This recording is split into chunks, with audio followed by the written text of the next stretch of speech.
Coba bayangkan, ini masih bicara kerugian orang hasud, dan kerugiannya semakin ditunjukkan semakin fatal, semakin fatal, semakin fatal. Coba kamu angan-angan, iblis itu hasud kepada kamu. Soalnya kamu saking hasudnya, kamu tidak diberi kesempatan dapat pahala karena mencintai kebaikan. Wis ngene, ora mandek iblis, raja tega tenang, diajar habis kita. Iblis masih belum puas kita membenci kebaikan. Akhirnya apa? Iblis ngompori lagi, kebencian kita dikompori lagi. Akhirnya kita benci kepada orang yang kita hasuti, sehingga kita jatuh kepada dosa. Misalnya kita hasut kepada orang alim, ahli ilmu. Karena kita hasut, itu nanti kita oleh iblis dikompori. Wih, iku wong engko sing mbok hasuti kan jarine pinter. Muga-muga ya kon dhek salah. Nek berfatwa muga-muga salah ben konangan, ben kepleset, ya. Nek menawa pidatone ono menawa ben salah barang, ben kisinan dhek. Malah ngene, nek iso dhek kena penyakit bisu, ben ora usah ceramah kono kene, ora ngulang ngaji. Nek perkara lara ben ora mulang, ben lereh. Oh, coba sampai di situ.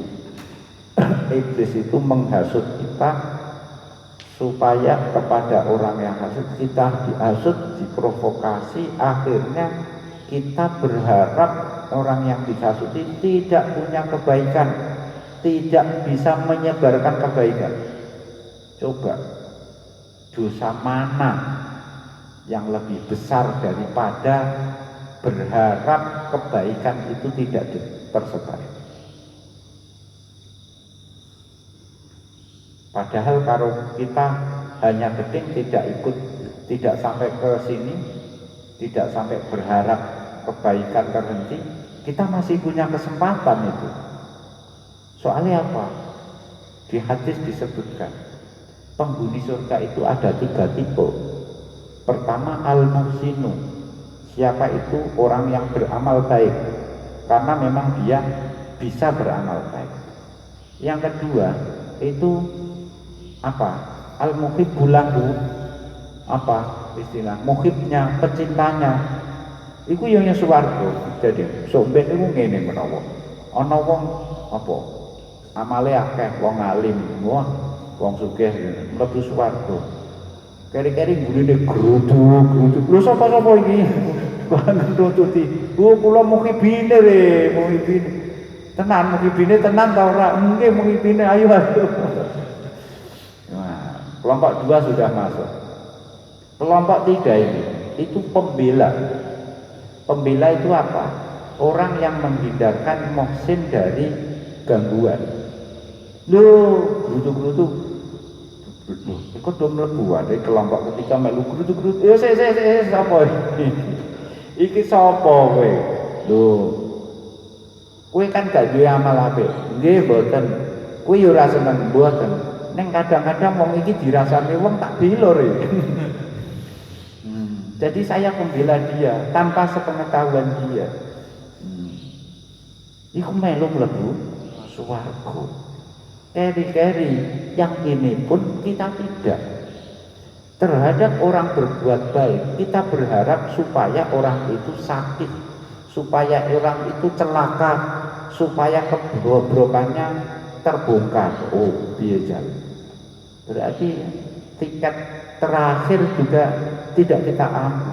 Itu jongkrok iblis.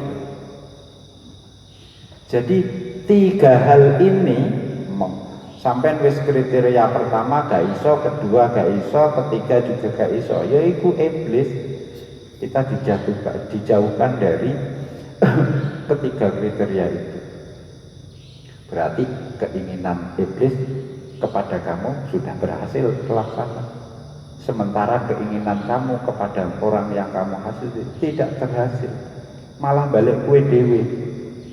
Jadi sing kono guyu gak gini-gini ya. Kamu malah tambah terpuruk.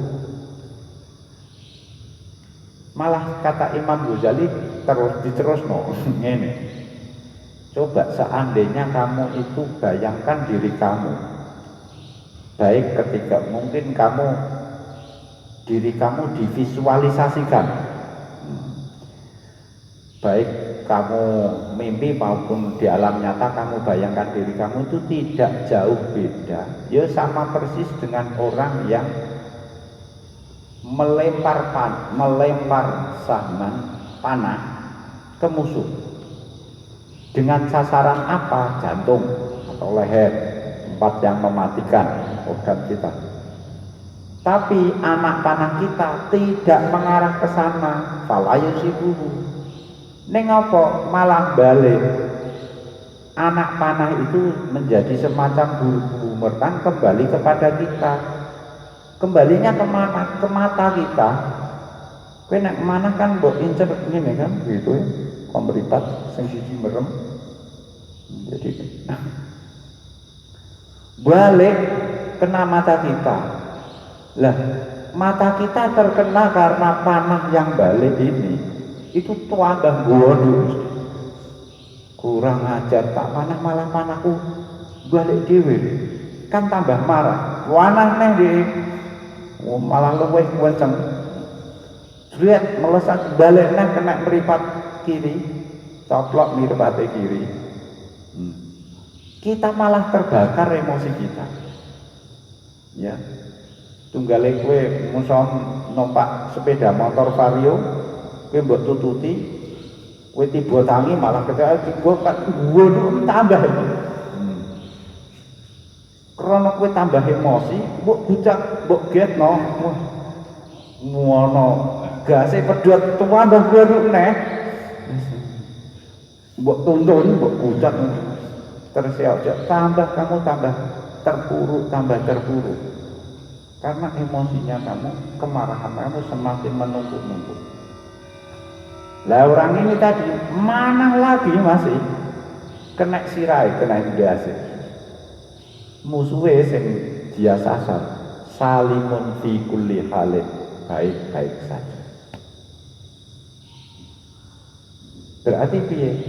Ya padha karo kowe diguyu kono. Ge terusno. Entek sikil pincang, anu entek dengkulmu cotok, guyu ki terusno. Diketawain kita itu. Kalau ini seandainya kondisi kita itu divisualisasikan dalam bentuk seseorang itu ya seperti itu. Mana kena balik, mana tambah ganggu. Macam wong hasud itu ya ngono.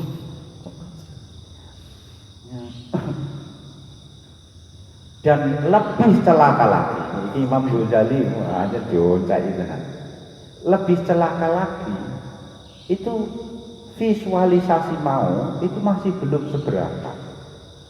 Orang yang manah musuhnya, terus anak panahnya kembali ke dia, menghabisi kedua matanya, misalnya, bahkan organ yang lainnya, itu masih mending, masih tidak seberapa. Karena apa? Kehilangan mata itu ya hilang itu saja, tidak ada implikasinya apa-apa. Paling nanti berakhir dengan mati. Kalau sudah organ kita rusak semua, mati, bar gak apa-apa. Tapi kalau hasutnya kita, panah hasutnya kita, itu kan panah apa tadi? Panah nyata, itu panah biasa, itu selesai karena ketika kita sudah mati karena organ kita habis. Tapi panah hasut yang kita lempar kepada orang yang kita hasuti itu tidak akan pernah hilang. Kok iso? Hasut itu kembali dosa, dan dosa dibawa mati. Setelah mati, dosa itu nanti dihitung. Makanya lebih baik kita kehilangan mata di dunia daripada mata kita masih ada tapi justru nanti di nerakanya ini dicopot oleh apa, lalapan api neraka. Ngene cara Imam Ghazali ngonjaki kok ijeh hasud itu kamu sama dengan menghancurkan diri kamu sendiri. Fandur mongko angen-angen sapa sira